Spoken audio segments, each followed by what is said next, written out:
کلمہ طیبہ لا الہ الا اللہ محمد رسول اللہ جو آج ہمارے معاشرے میں مسلمان پڑھتا تو ہے لیکن عمل کچھ بھی نہیں.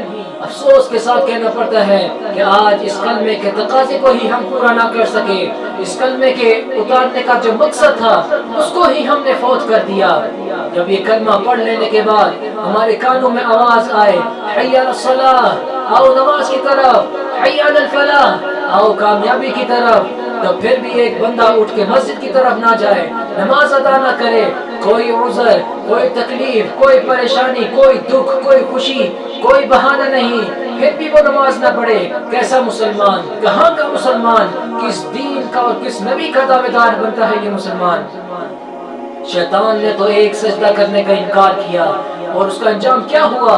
اور ہم روزانہ کے ڈیلی بیسس پہ 34 فرض سجدوں کا، 34 فرض سجدوں کا انکار کر کے ہم پھر بھی مسلمان، پھر بھی جنتی، پھر بھی مومن. بڑے تعجب کی بات ہے. قرآن میں تو اللہ تعالیٰ سورہ بقرہ میں ہمیں کہتے ہیں وَاسْتَعِينُوا بِالصَّبْرِ وَالصَّلَاةِ وَإِنَّهَا لَكَبِيرَةٌ إِلَّا عَلَى الْخَاشِعِينَ. اور صبر اور نماز کے ساتھ مدد طلب کرو، یہ بڑی چیز ہے مگر ڈر رکھنے والوں کے لیے. لیکن آج ہمارے معاشرے کے اندر صبر ہے نہ نمازیں ہیں، اور مدد بھی مانگی جاتی ہے تو غیر اللہ سے مدد مانگی جاتی ہے، شرک ٹھہرایا جاتا ہے اللہ کے ساتھ. اللہ تعالیٰ کی توحید کو ہی آج ہمارے معاشرے کے اندر ہمارے یہ مسلمان سمجھ نہ سکے.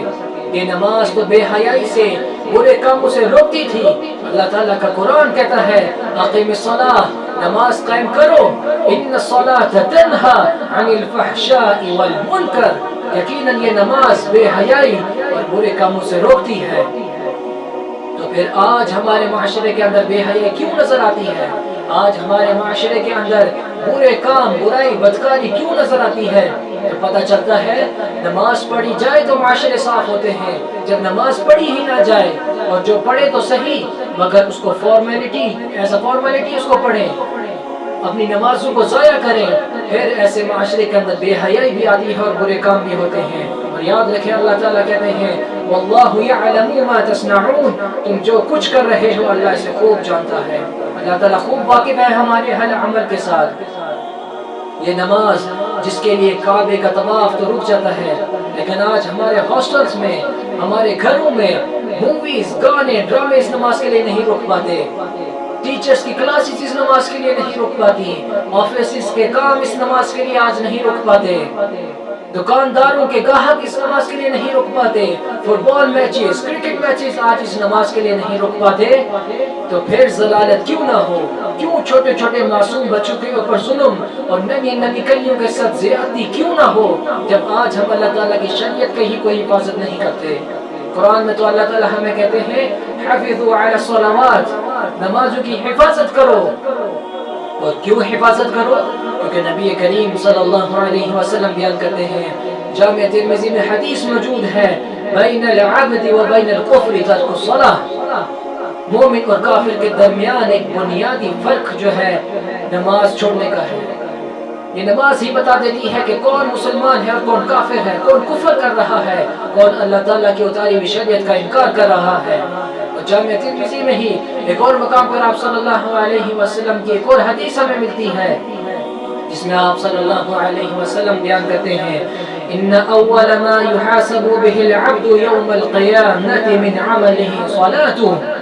قیامت کے دن سب سے پہلے بندے سے نماز کا حساب لیا جائے گا. فَإِن صَلُحَتْ فَقَدْ أَفْلَحَ وَأَنْجَحَ، اگر اس کی نماز درست ہوئی تو وہ کامیاب و کامران ہوا. وَإِن فَسَدَتْ فَقَدْ خَابَ وَخَسِرَ، لیکن اگر اس کی نماز درست نہ ہوئی تو وہ ناکام و نامراد ٹھہرے گا.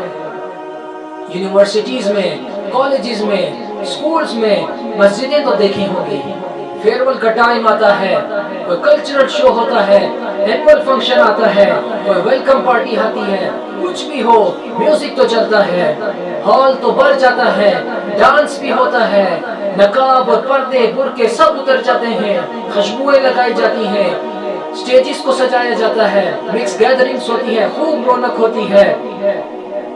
لیکن نماز کا وقت آتا ہے، وہی اسکول، وہی کالجز، وہی یونیورسٹیز، وہی ٹیچرز، وہی اسٹوڈنٹس، وہی لڑکے اور لڑکیاں، سب کون؟ مسلمان۔ لیکن اس کونے میں ایک چھوٹی سی مسجد کے 2 سے 3 صفحے ایک نماز کے لیے نہیں بن پاتی۔ کس معاشرے کی بات ہو رہی ہے؟ ایک مسلم اسٹیٹ کی بات ہو رہی ہے، مسلم کنٹری کی بات ہو رہی ہے، مسلمانوں کے ایک ملک کی بات ہو رہی ہے، جہاں پہ ہم اللہ تعالیٰ کے اتارے ہوئے احکامات کو اس طریقے سے لیتے ہیں، اور پھر ہم لوگ کہتے ہیں کہ اللہ تعالیٰ ہماری سنتا نہیں ہے۔ قرآن کریم اللہ تعالیٰ کہتے ہیں واللہ لا يحب الظالمین، اللہ تعالیٰ ظالموں کے ساتھ محبت نہیں کرتا۔ اور سچ کہا تھا اقبال نے، وہ زمانے میں معزز تھے مسلمان ہو کر، اور تم خوار ہوئے تارک قرآن ہو کر۔ کہ آج ہم لوگوں نے قرآن کو پیچھے نہیں چھوڑ دیا۔ قیامت کے دن ہمارے نبی کریم صلی اللہ علیہ وسلم ہمارے خلاف اس کتاب کو حجت میں پیش کریں گے، جس کی گواہی، جس کی شہادت سورہ فرقان ہمیں دیتی ہے۔ آپ صلی اللہ علیہ وسلم بیان کہیں گے، یا رب، اے میرے پروردگار، ان قوم اتخذوا هذا القرآن مہجورا، بے شک میری امت نے اس قرآن کو ترک کر دیا، اس قرآن کو بہت پیچھے چھوڑ دیا تھا۔ یہ گواہی، یہ شہادت ہمارے خلاف پیش کی جائے گی۔ اور قرآن کریم میں اللہ تعالی ہمیں کہتے ہیں ادخلوا فی السلم کافہ، اسلام میں پورے کے پورے داخل ہو جاؤ، اسلام کو اپنی مرضی سے نہ لو۔ آدھا دین ویسے بھی صحیح نہیں ہے، اپنے دل اور اپنے دماغ سے دین کو نہ سمجھو۔ ولا تتبعوا خطوات الشیطان، اور شیطان کی تابعداری، اس کے قدموں کے اوپر نہ چلو۔ اس نے سجدے کا انکار کیا، آج تم بھی سجدوں کا انکار نہ کرو۔ انہ لکم عدو مبین، وہ تمہارا کھلا دشمن ہے۔ قرآن اس بات کی گواہی دیتا ہے۔ شراب کی بوتل کے اوپر اگر دودھ کا لیبل لگا لیا جائے تو وہ دودھ نہیں بن جاتی۔ اسی طرح جو شخص اسلام کے فرامین کو ترک کرے، جو شخص فرض عبادات کا انکار کرے، جو شخص اللہ تعالیٰ کی اتاری ہوئی شریعت کا انکار کرے، جو شخص نبی کریم صلی اللہ علیہ وسلم کی احادیث کو سننے کے بعد پھر ان کا انکار کرے، اس کو کیسے مسلمان مان لیا جائے؟